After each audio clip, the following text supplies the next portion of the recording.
Paano mo masasabi na ang isang tao ay maganda? Ito ba ay kung paano siya ngumiti, paano manamit, sa kulay ng balat, sa hugis ng bewang at braso? Mahirap maging objektibo sa pagsagot kung wala naman talagang tamang sagot. Ang kagandahan ay isang ideya na ginawa lamang ng tao at umiira lamang sa loob ng pag-iisip ng tao. Hindi naman natin mapipigilan ang lipunan na hindi gumawa ng sukatan o pamantayan kung paano ang pinagkasusundo na marami na maganda.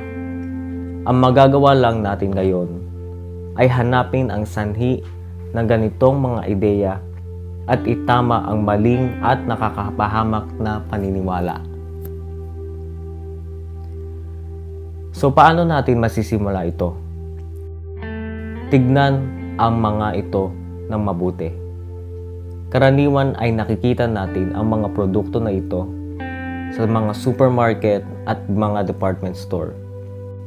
Hindi naman masasama, di ba? Pero tignan ng mabuti. Pansinin ang mga nakasulat. Lumipat naman tayo dito. Mga commercials na mga iba't ibang industriya. Pero ano ang madalas na katangian ng mga endorser nila?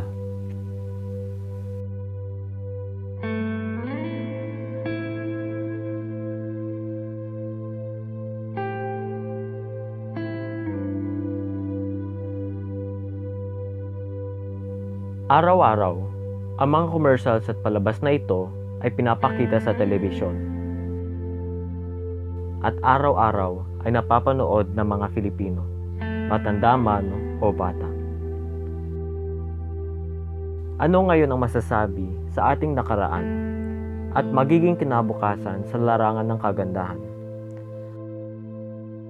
Kung ang araw-araw na pinapanood ng mga masa ay nagpapakita ng mga imahe na pangdayuhan,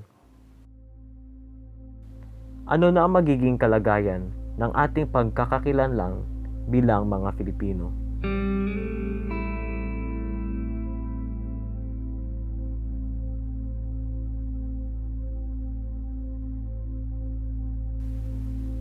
Hindi man sa lahat ng pagkakataon ay ito ang nangyayari. Pero sa Pilipinas ay madalas na ganito ang sitwasyon.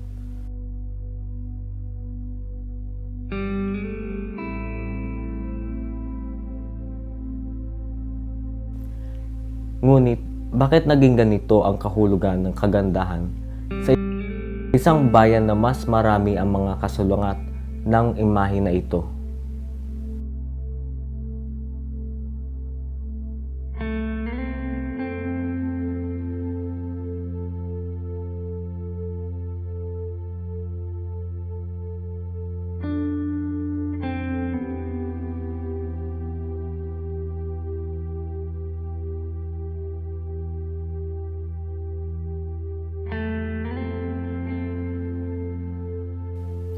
Makikita natin ang sanhi sa kasaysayan ng Pilipinas sa kamay ng mga dayuhang ganito ang itsura.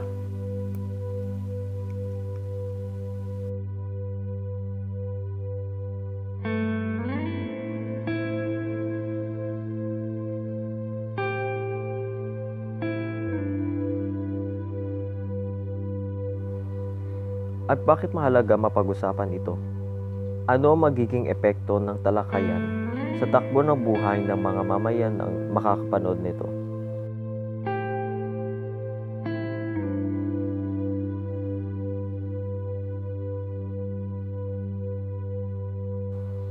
Makikita na ang konsepto ng kagandahan ay hindi nananatili at pabago-bago sa paglipas ng panahon.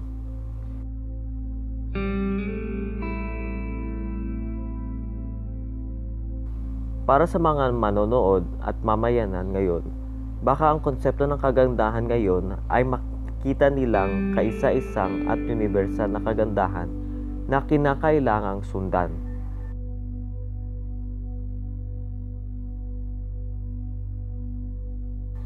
Maaring mabigyan ng bagong persepsyon ang mga matanda hanggang bata sa paksang ito.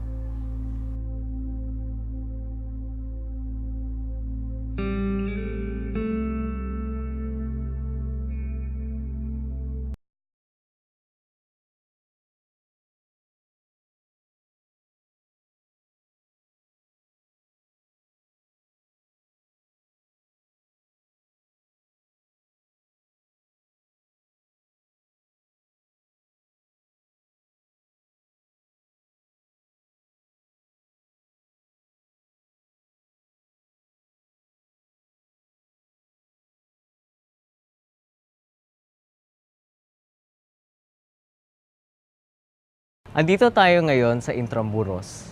Ang Intramuros ang isa sa mga lugar kung saan nagsisimbolo ng pananakop ng mga Espanyol sa Pilipinas. Dito rin nagsimula ang isang malaking pagbabago sa konsepto ng kagandahan sa mga isip ng mga Pilipino. Bago tayo dumako sa panahon ng Espanyol, alam nyo ba na ang mga sinaunang Pilipino ay may sariling konsepto ng kagandahan? Back in the days prior to the onset of the colonial period, the ancient inhabitants of the Philippines placed value on beauty that is physical in nature. I should say beauty, they perceive somebody as beautiful. I'm referring to the women as those with fair complexion. Simply because if ever the woman, your daughter, happens to have a very good physical appearance, then wealthy people back then may be enticed to marry your daughter. And remember, back in the days, the practice was, in order for marriage to happen, the groom should render what we call as a dowry back then. And the more quote-unquote beautiful the woman is, the higher the dowry required of the man by the parents of the supposed bride. Before the onset of the white colonizers, the ancient Filipinos already placed premium on people having fair complexion, more on quote-unquote white skin. But I'm referring to women, and not to the males. Now, how come? One good example for this is the practice in the ancient Philippines, in the Bukidnon and the Visayan region, which we term as the binukot. Okay, when we say binukot, that's a Hiligaynon word meaning to seclude. Binukot is a practice wherein a woman is being secluded. Binubukot siya from the rest of the society. For what reason? Para pangalagaan yung babae. Specifically, yung kanyang skin color. Now, kapag binukot ang isang babae, kinakailangan the woman will not go outside the premises of their home. Another proof para dyan, one of the notable evidences ng Philippine history before the onset of the colonizers is yung the so-called Baxter Codex. So, ano po yung Baxter Codex? Ito ay illustration na ginawa na nag-reflect kung ano yung itsura ng mga inhabitants of the Philippines back then. And if you would see, yung mga naka-label na Datu, family of Datu, princesses, napakaputi ng pagkakakulya ng balat sa kanila. Meaning to say na they value yung fair complexion. Whereas, yung mga illustration na freemen lang, pansin mo, brownish yung kulay. Kasi again, balikan natin back then, they value fair complexion. But again, to clarify, not only for fair complexion per se, kundi meron siyang economic benefit na din natin, especially for the family of the girl, of the woman. Okay po, so yun ang status nung pre-colonial Philippines. Pero, yun ay sa mga babae. Sa mga lalaki, expect na hindi sila maputi. Kasi, unang-una, sila yung mga gumagawa ng mga gawaing para mabuhay yung pamilya. And even the datus, hindi sila mapuputi talaga per se. Kasi there are instances where kinakailangan magtrabaho sila or to engage in warfare or trade. Hindi ka pwedeng pumuti sa ganung kalakaran. So expect na kayo manggi or brownish ang kulay. But for the women, they value fair complexion. Now, as for the concept of utility, let's try to go beyond the Philippine setting. Though somehow this is complementary to what happened in our own historical background. In the ancient times, the definition at present, normally we define somebody is beautiful if ever the person, the woman to be particular, if she professes a slim body, a very good physique. But back in the days, that's not the case. The perception of beauty is, to some extent, if a woman back then has a large breast and a larger, how do we call this, yung balakang na part. For what reason? Why did they perceive as such character as something beautiful? For utilitarian purposes, the idea is the larger the breast is, the more the woman can provide for her offsprings. Okay po? And the larger the how do we call this in English? The hips are, the greater possibility for a woman to conceive a child. And back then, having a child is being given high premium by the society. Kasi pag nga naman, if you are barren, then you are doomed to lose your quote-unquote history. Kasi wala lang somebody to transfer your traits, your own culture to the succeeding generation. So basically, in the Philippine context, the very idea of beauty is dependent on either the economic aspect or the utilitarian aspect. One good example is in the northern provinces of the Philippines. To be particular, the Ifugao region. Okay po? For the women, society perceives women as beautiful if ever they have tattoos in their body. Simply because having a tattoo meant that you had a very good quote-unquote pedigree. Why did I say so? Back in the days of the Ifugaos, during the warring years of these people, they are eligible to acquire tattoo the moment they're able to kill somebody in a war setting, because that is somehow a symbol of bravery. Now, the men are the ones who engage in battle. How can women acquire tattoos? If ever a man full of tattoos, quote-unquote, acquires a daughter, those very tattoos will be translated to their daughter. So meaning, the more tattoos a woman has, then the better her lineage had been. Nagkaroon ng pagbago ng konsepto dahil din naman nakikita ng mga Filipino, mayaman o hirap, na ang mga Espanyol ang ginagalang may kapangyarihan at kayamanan sa lipunan. When the Spaniards arrived, the fact that they set themselves above the social status of the society, they became the standard of beauty. So, ibig sabihin, the more nakamukha mo ang mga Espanyol, the more na mas maganda ka. Ano ba ang back in the days, mo pwedeng liyan yung tangos ng ilong nila. Kasi hindi pa naman uso ang surgery noon. Ang pinakamalapit lang talaga ay again yung skin color. Okay po. Kasi we can assume the idea na hindi lahat ng mga unang Pilipino noon ay maputi talaga ang definition ng beauty. Pero nung dumating ang mga Espanyol, sa mga lupain na occupy nila, yung kanilang itsura ang naging basis or standard for beauty. So ano pinakamagandang magawa ng mga Pilipino? Pinakakaraniwan yung pagpapaputi. Kaya nga, remember, Noli Me Tangere, the one of Doña, she's trying to imitate the Spaniards, specifically yung kulay ng balat. Anong proof? Pinupulbusan niya yung sarili niya para magmukhang maputi siya, ka-level siya ng mga Espanyol. So basically, na-implement through the Spaniards, lalong na-strengthen yung concept ng beauty na kinakailangan mukha kang maputi or more like Westerner. Kasi back then, sila yung nasa pinakataas ng society. So, the fact that they occupied the Philippines for more than 3 centuries, sabi, lalo na-strengthen yung idea na beautiful ka, physically, kapag mukha kang Espanyol. Pero other than sa skin color, isa pa nakapagpa-strengthen ng cause ng beauty. Kapag nakapanamit ka ng parang Espanyol, may you be a male or a female, then that's something na makes you attractive.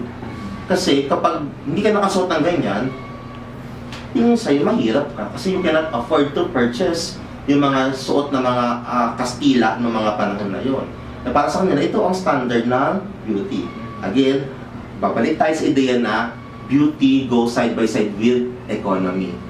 Mabibili mo lang yung mga bagay na yan, mga pampaputi sa mukha na yan, yung mga damit na yan, kapag may pera ka. Pag wala, hindi. Magdusa ka sa kung anong itsura na meron. Ang bago namang nag-iimpluwensya sa atin ay hindi mga mananakop, kundi ang kalapit nating bansa na South Korea. Nauso naman sa kasalukuyan ang kultura ng mga Koreano sa Pilipinas dahil sa mga tugtog, pananamit, telenovelas, at mga artista na napapanood o naririnig natin sa mga telebisyon natin. Garon din ang imahe ng kagandahan. Maputi pa rin, ngunit ang pag-makeup ay mula sa matapang na mga kulay at linya. Sa mga Amerikano ay mas mayumi at malamlam naman ito.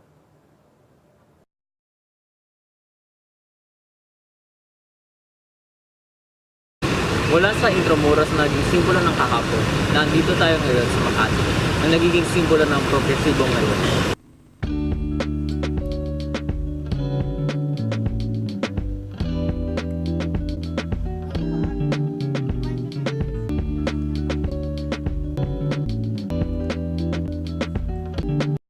Habang naglalakad, makikita natin ang mga tindahan ng mga pananamit. At ang mga tindahan ng pananamit na ito ay nakapangalan sa mga dayuhan.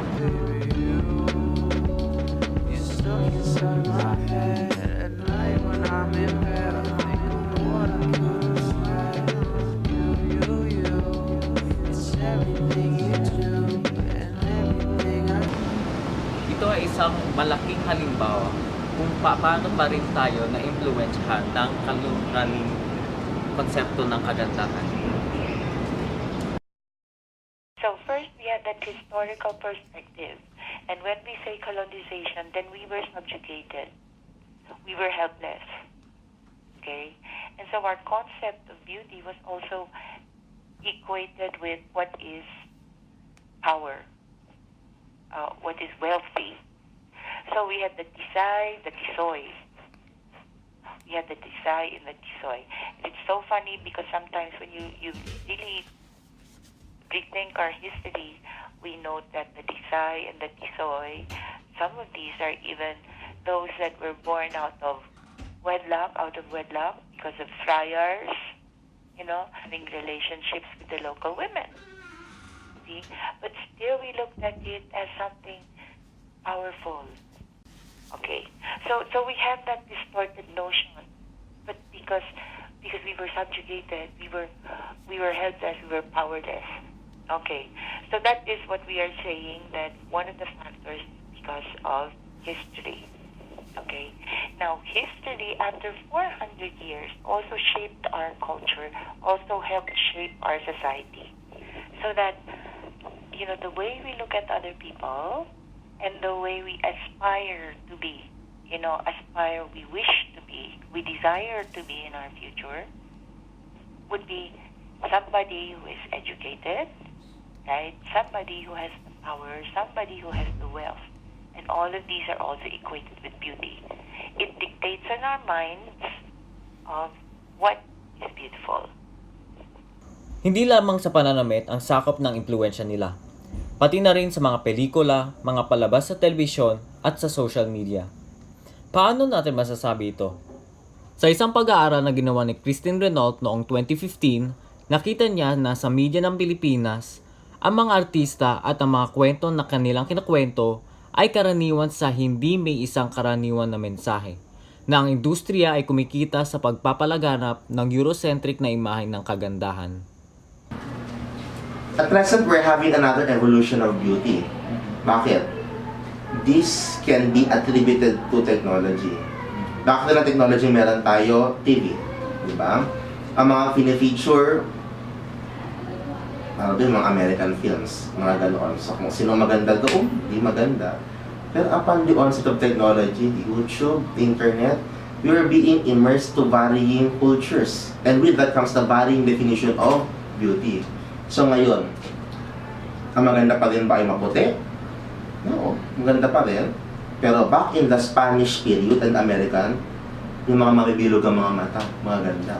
Pero look at now, yung mga singkit, tingin nila maganda na. Simply because the Korean influence, the K-pop and the J-pop, mga pop-pop na yan sa Asian context. So see, Ngayon, hindi niya lang basta bilog ang mata. Pag singkit ka, mukha kang Koreano, Koreana, Japanese, Hapones, maganda ka, guwapo ka.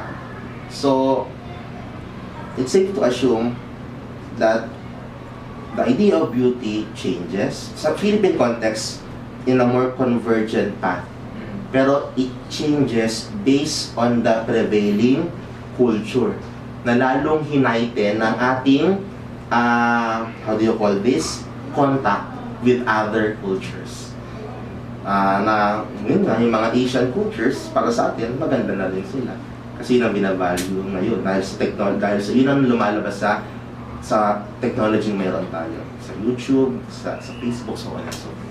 Okay, so basically, that can be assumed as yung development ng Filipino concept of beauty. Okay? Dahil naman ito ang mensahe ng media, nagiging ito na rin ang ideal na mukha ng kagandahan sa mga masang Pilipino. Ano na ba ang mukha na ito? Hindi naman sa lahat ng pagkakataon ang itsura ng kagandahan ay maputi. Sa ngayon nga ay nagiging uso na rin ang pagiging morena.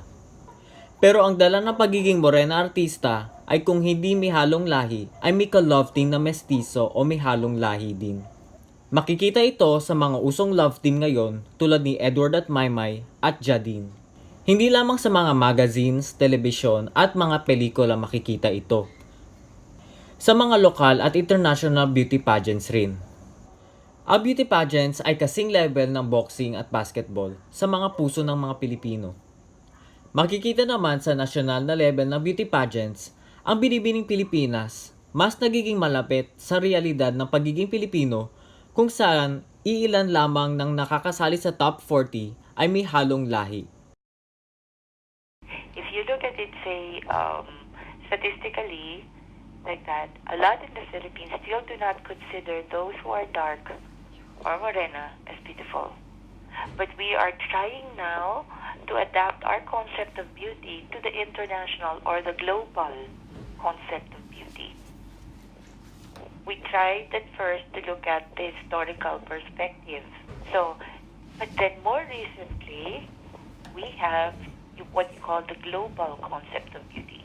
So when you go to beauty pageants now, they're more open about diversity. So the more unique your features are, the more beautiful you are.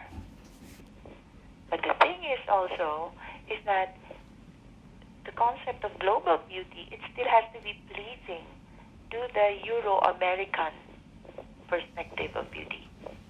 Because still the height factor is there. You cannot join if you are short or you are overweight. There has to be a different beauty pageant for say, large people. Or let's be blunt about it, for fat people. So there's still that inclination towards the Euro-American concept of beauty, even if now it is welcome that we have diversity.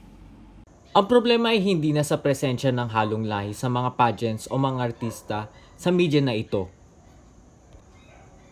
At hindi rin naman nagiging mensahe na hindi nila madala ang pagiging Pilipino o na hindi sila totoong Pilipino. Ang problema ay nasa masa at kung paano na nila ginagawang basehan ang mga nakikita nila sa telebisyon o sa mga entablado sa kung ano ang dapat sa totoong buhay. Ang pinapakita na kagandahan ay pwede lamang iangkop sa maliit na porsyento ng populasyon sa Pilipinas. At sa mga hindi kabilang sa porsyento na iyon, ay ngayon gumagawa ng iba't ibang bagay o pamamaraan para lamang makabilang sa kanila.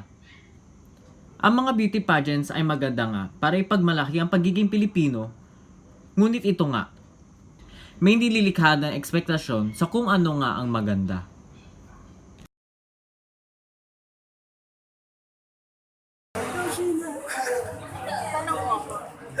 Paano mo masasabi ng isang tao maganda? Actually, for me, beauty is very subjective. It depends upon one person and the other. Pero for me, I could say that someone is beautiful when they're actually very confident to be themselves. And they're kind people.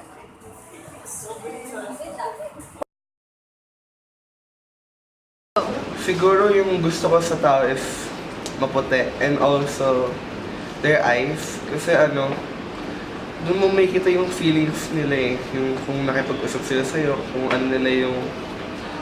kung ano yung gusto nila padating sa'yo kapag you're talking to each other. Go. Nakikita kong attractive sa tao is yung eyes nila. Kasi kapag tinitignan ka nila, iba yung feeling.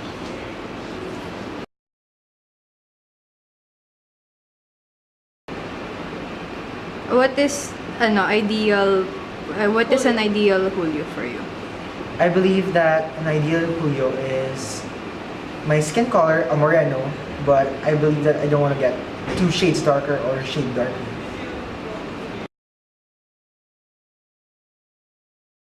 How about for yourself? Is there, For myself, yeah, like is there something? What do you think is your best feature? Is it your eyes? Is it your- siguro oo. Siguro sa eyes. Siguro how I move, I guess. Yeah. Kasi para sa akin, I'm confident kung anong meron ako. I may have insecurities, pero show off ko sila. Everyone has flaws. So, for me, I want to be confident about myself. Katawan ko to, and I'm happy about it. I'm confident about it. That's what it matters. What's your favorite part of your body? My eyes, because it gives me glow. What makes a person physically attractive? I think it goes with their eyes, then their lips. First, eyes, because for me that's where attraction starts. And tsaka there's something about the eyes na it's alluring, that alluring feeling, and it speaks volumes when you can actually talk to people just by looking at them, and they get what you want to say to them, especially when it comes to attraction. Then the lips, well, because some lips look like they're kissable, they're soft, they're tender, and I love lips and that's it. Paano mo masasabi ng isang tao ay maganda? Actually, kasi kapag sinabi mo yung maganda, hindi siya standard din na sinusunod ng mga tao. It's like something na you can feel na, kunyari, ako titignan ko si Ann. Pag nakita ko si Ann, hindi ko masasabing na kapag sinabi mong maganda is standard siya. Na maganda si Ann kasi ganito, ganyan. Alam mong maganda ang isang tao kasi mararamdaman mo yun based sa pinapakita niya sa'yo and based sa nararamdaman mo towards that person. So, ayun, for me, hindi talaga siya standard na meron tayo. Beauty is beauty because you can feel it din. So, yun lang.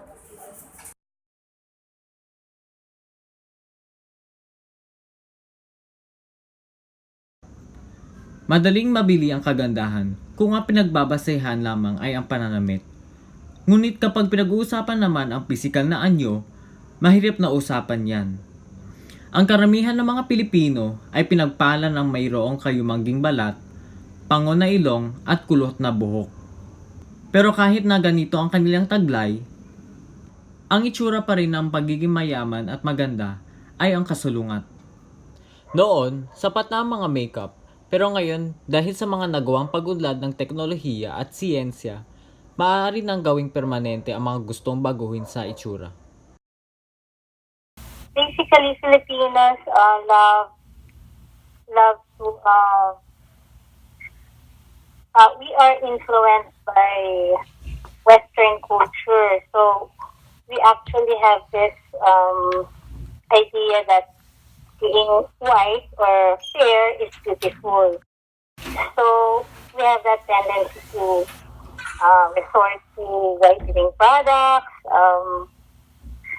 lasers, pills, iron, injections. So we have that concept that if you're morena or dark complexion, you have to be fair and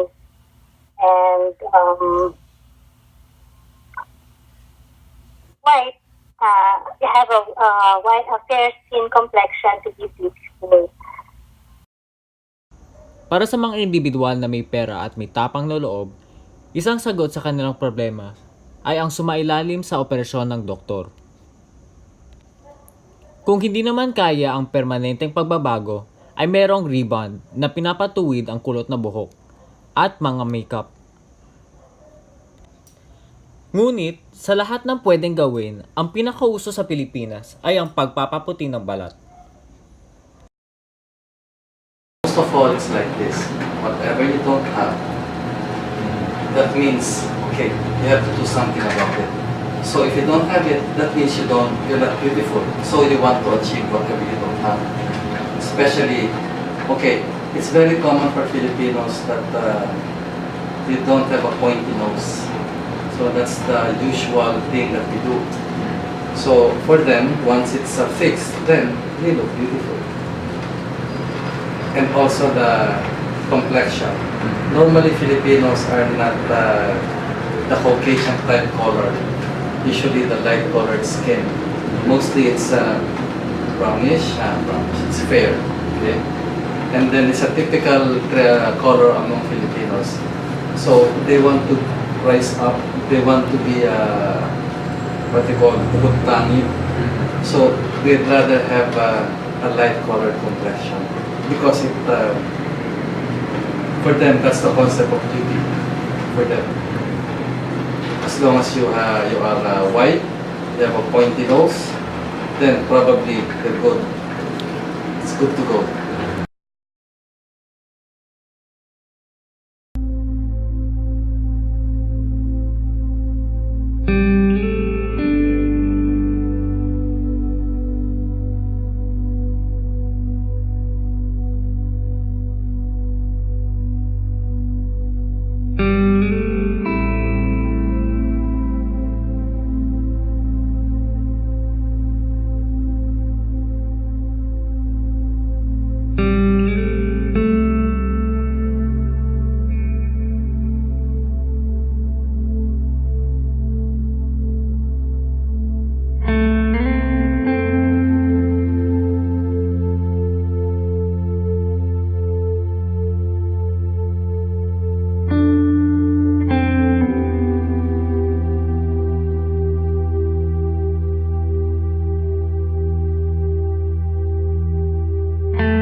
Just like being a typical Filipino, colonial mentality.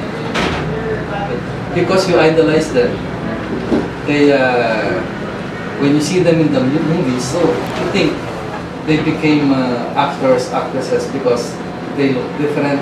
Probably they look beautiful. So you idolize them.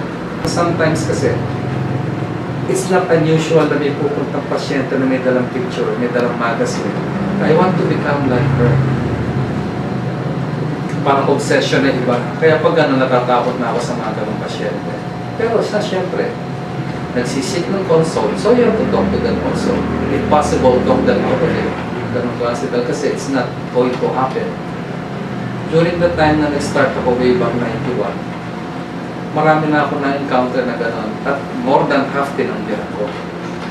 Dahil kasi I cannot please them. Ang isa pang makikitang halimbawa ng papaputi ay ang kakulangan ng makeup na angkop para sa karamihang mga Pilipino. Ang kulay na meron lamang ay angkop para sa mga mestiza at ang mga mapuputing balat. Pero hindi lamang nakalagay ang issue sa pagbabago ng ano, kundi sa totoong issue ang pagkawalan ng pagkikilala sa sarili. At kung ano nga ba ang isang Pilipino.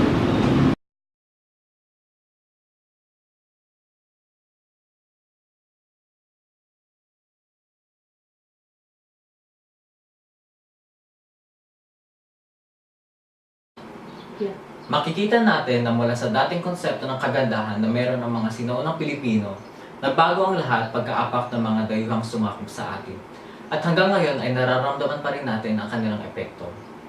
Sa modernong panahon, nakikita ang ating konsepto ng kagandahan sa mga telebisyon o sa mga iba pang uri ng media. At halos magkakaparehas ang kanilang ideya ng kagandahan.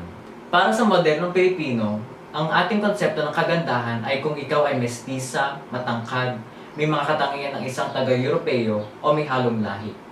Wala namang masama sa ganitong mga katangian. Nagiging masama lamang ito kung ito ang ginagawang batayan para sa mga Pilipino, na kung saan karamihan mga Filipino ay hindi ganito. Dahil ito nga ang ginagawang batayan, sumasalo ba mga Pilipino sa mga pamamaraan para maiba ang kanilang itsura? Kung hindi sa plastic surgery, ito ay sa pampaputi ng balat. In the skin, usually we give it's either an oral glutathione or injectables.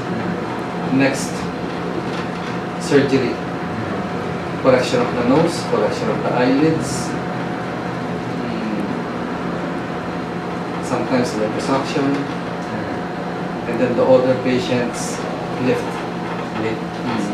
And then the younger ones, usually it's active treatment. Normally, it's a common consensus that they want to have a nose done. It's the normal thing. That's the most common thing that I do. And then, okay, so normally Caucasians have pointed noses. We don't have those. It's very uncommon for us to have those. So they want that. That's the most common procedure to do. Satisfaction eh. No? Simula.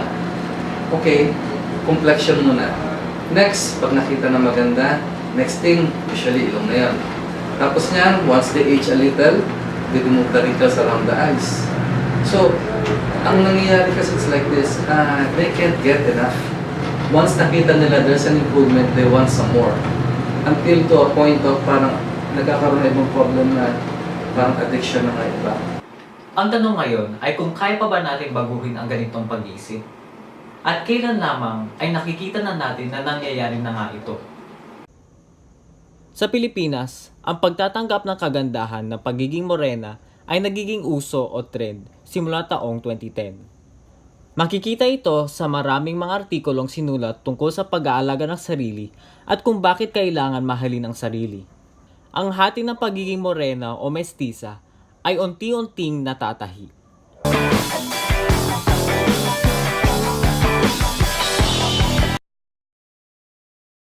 Ang isang posibleng dahilan nito ay ang pagsikat ng pagiging makabayan at kamalayan mula sa kabataan.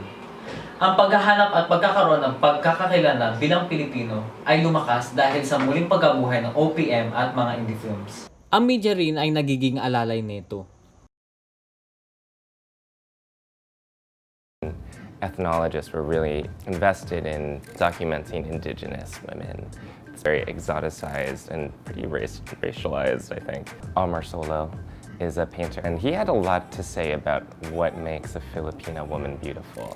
And a simpler pre-colonial kind of woman. You see all of these carnivals. So they're kind of like the precursor to the modern-day beauty pageant, but in the US and in other places. She has very dark skin, beauty standard that gets enforced all the way up until the present moment. And then finally, towards the very end, you see her kind of like laying off the skin whitening products and the powders and the bleaches and all of that, beginning to accept that their skin tone can be beautiful without needing to be whiter. Amazon warrior woman. During Japanese invasion, there are these women that are actually participating in some of these rebel groups. Well, that's modeled after a young Imelda Marcos. There are waves of corruption in the Philippines. Pop culture and US pop culture are closely much about the political situation or military situation to look beautiful to the world.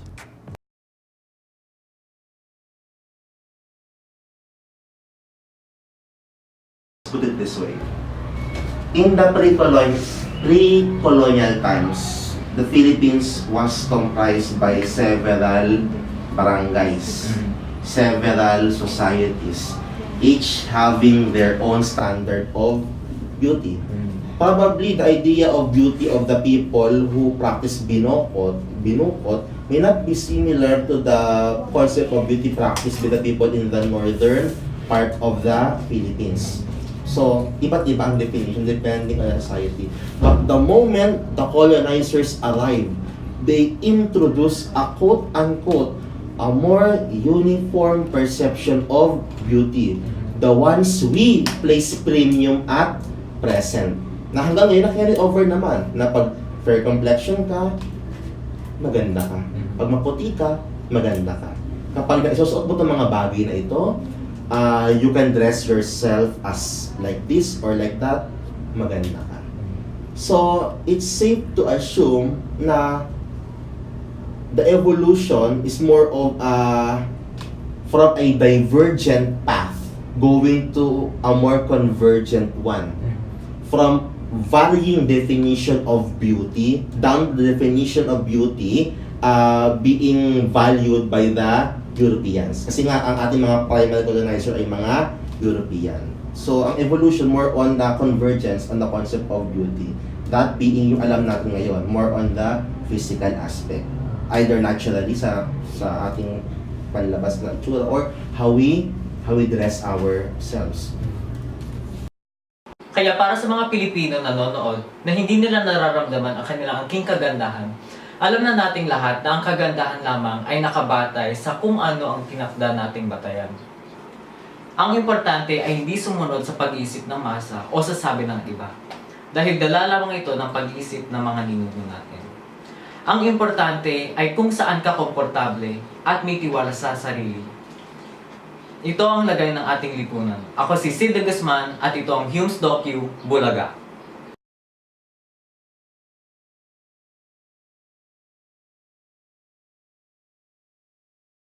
If there's anything that I've learned from this documentary, it's that we really should be engaging more in discourse regarding the topics that we've presented in this video.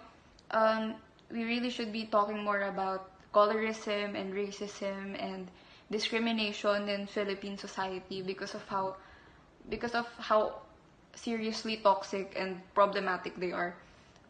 Kasi it not only affects how we see others, but it also affects how we see ourselves, and it's really important that we address them so that we can correct them. Kasi based from the people that we've talked to, the experts, the professionals, random people that we've talked to, like they knew about these issues, but it seemed like they've already come to accept that this was the norm and that this was reality for every Filipino. I know that Filipinos' view in our own beauty is by having a fair skin complexion, and I also realized that almost everyone wants to change something on their body or their face just to be called beautiful or just to be called perfect, because that's what people want, to be perfect for everyone.